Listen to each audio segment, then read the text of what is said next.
याद रखिए, नोट्स बनाना और उसे अपडेट करना दोनों अलग अलग बातें होती हैं। एक बार जब नोट्स बन जाता है उसके बाद आप उसको यूं ही छोड़ देंगे तो वो काफ़ी नहीं होता। नोट्स को अपडेट करना पड़ता है। अब कई बच्चे क्या करेंगे, 15 ग्रुप का ऑक्सीडाइजिंग प्रॉपर्टी अलग पेज में लिखेंगे, 16 ग्रुप का अलग पेज में, 17 ग्रुप का अलग पेज में, 18 ग्रुप का अलग पेज में। अब बच्चे क्या सोचते हैं कि अब हमने नोट्स तो बना लिया, अब बस इसी को पढ़ते रहेंगे पढ़ते रहेंगे पढ़ते रहेंगे और नीट क्लियर हो जाएगा, पर ऐसा नहीं होता। हेलो बच्चों, आज मैं आपको बताने वाला हूं कि आखिर नीट एग्जाम के तैयारी करते समय हमें नोट्स किस तरह से बनाना चाहिए और नोट्स समय समय पर अपडेट कैसे करना चाहिए। याद रखिए, नोट्स बनाना और उसे अपडेट करना दोनों अलग अलग बातें होती हैं। बच्चों को ऐसा लगता है कि हमने एक बार टीचर ने जो पढ़ाया है उसका हमने नोट्स बना लिया, अब वो काफ़ी है, अब हम उसको पढ़ के नीट क्रैक कर सकते हैं। पर प्रॉब्लम ये है कि एक बार जब नोट्स बन जाता है उसके बाद आप उसको यूं ही छोड़ देंगे तो वो काफ़ी नहीं होता। नोट्स को अपडेट करना पड़ता है। अब नोट अपडेट करने का क्या मतलब होता है, तो मैं आपको सिखाने वाला हूं कि एकदम एग्जैक्टली नोट्स बनाते कैसे हैं और उसे अपडेट कैसे करते हैं, क्योंकि ये सब जानना आपको बहुत ज़रूरी है। तभी आप आखिरी में जब बहुत कम समय बचता है तो उस नोट्स के माध्यम से आप बहुत आसानी से रिवीजन कर सकते हैं। तो चलिए मैं आपको दिखाता हूं कि मैंने कैसे नोट्स बनाए और नोट्स को अपडेट कैसे करते हैं। ये देखिए, ये मैंने एक नोट्स बनाया हुआ है। मान लीजिए मेरे टीचर जब मुझे पढ़ा रहे थे तो उनसे पढ़ते वक्त मैंने सपोज ये नोट्स बना लिया।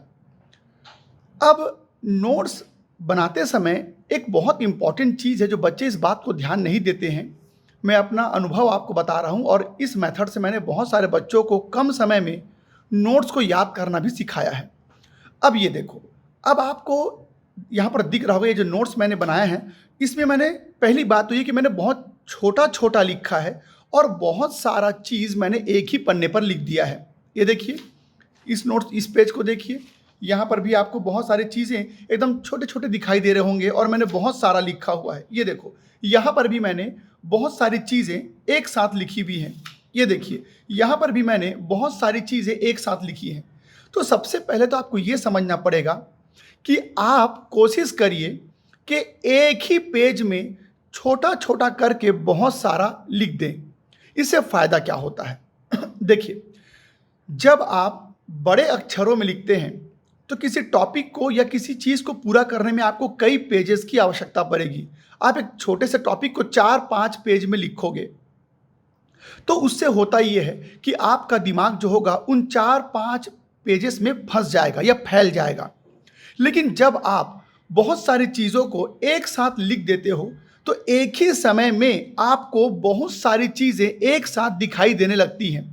इससे क्या होता है कि एक ही पेज को देखने के बाद आपको एक ही समय पे बहुत सारी चीज़ें रिवाइज करने में आसानी होगी।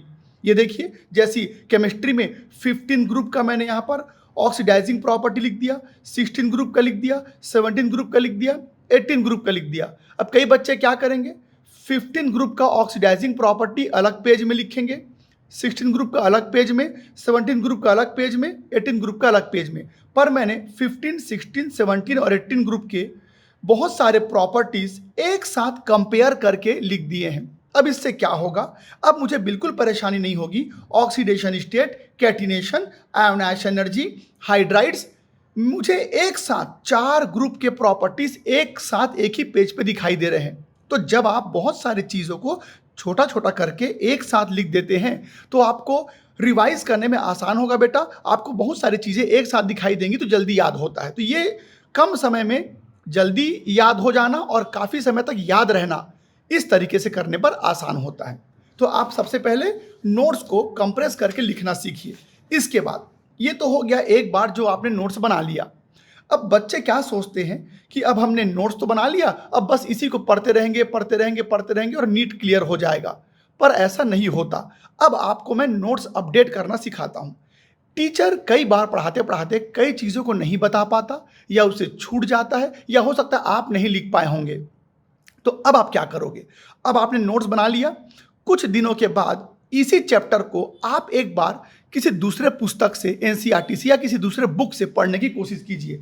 जब आप टीचर के पढ़ाए हुए चीज़ों को पढ़ने के बाद किसी दूसरे बुक से पढ़ना चालू करोगे तो आपको बहुत सारे नए पॉइंट्स या इंफॉर्मेशन मिलेंगी। जैसे कि एग्जांपल दिखाता हूं आपको। सपोज कि मैं बुक पढ़ने बैठा और मैंने क्या देखा कि हो सकता है आपको ये बहुत छोटा दिखाई दे रहा होगा, पर यहाँ पर क्या लिखा है उसको मत देखिए, मैं क्या बताना चाहता हूँ उसको देखिएगा। जैसे मैंने यहाँ पर क्या देखा कि यहाँ पर एक पॉइंट लिखा हुआ है कि यहाँ देखिए कि HClO2 जो होता है वो बहुत आसानी से डिसप्रपोर्शनेट हो जाता है। HClO2 में डिसप्रपोर्शनेशन बहुत आसानी से हो जाता है। डिसप्रपोर्शनेशन मतलब असमानुपातन अभिक्रिया बहुत आसानी से हो जाता है।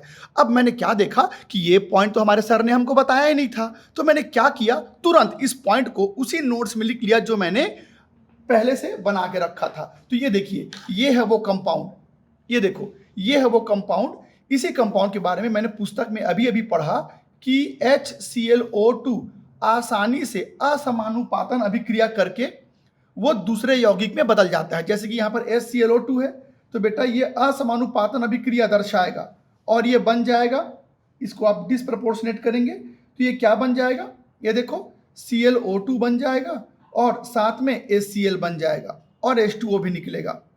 तो इस तरह से आप देख सकते हैं कि मैंने एक और एक्स्ट्रा पॉइंट इसमें ऐड कर दिया जो हमारे सर हमको नहीं बता पाए थे। तो मैंने जब बुक पढ़ा तब मैंने नोटिस किया कि एक नया पॉइंट मुझे मिला, तो इसको आपको बुक में अंडरलाइन नहीं करना है, आप सीधा क्या करना, इस नोट्स में ही उसको अपडेट कर लेना। अब ये हो गया। इस तरह से बुक पढ़ते पढ़ते आपको बहुत सारे नए पॉइंट्स मिलेंगे जो आप हो सकता है पहले नहीं लिखे हो, तो उसको लिख लिया करना। उसके बाद फिर कुछ समय के बाद जब आप क्वेश्चंस बनाना शुरू करोगे तो क्वेश्चन बनाते बनाते भी आपको कई ऐसे पॉइंट मिलेंगे जो आप नोट्स में नहीं लिख पाए हैं या टीचर आपको नहीं बता पाए हैं।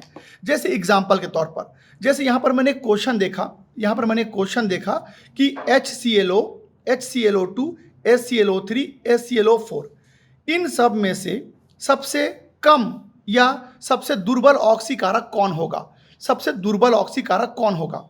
अब मैंने देखा कि हमारे सर इसको नहीं बता पाए हैं या मैं शायद नहीं लिख पाया हूं, तो पहले आप ये पता करना कि ऑक्सीकारक गुण किस पर निर्भर करता है। तो ऑक्सीकारक गुण जो है वो ऑक्सीकरण संख्या पर निर्भर करता है और जितना छोटा ऑक्सीकरण संख्या होगा उतना ही कम उसका ऑक्सीकारक गुण होगा। तो मैंने क्या देखा कि यहाँ पर इसका ऑक्सीकरण संख्या 1 है, यहाँ पर 3 है, यहाँ पर 5 है और यहाँ पर 7 है। पर टीचर हमको ये नहीं बता पाए या हो सकता है हम नहीं लिख पाए होंगे कि ऑक्सीकारक गुण जो होता है,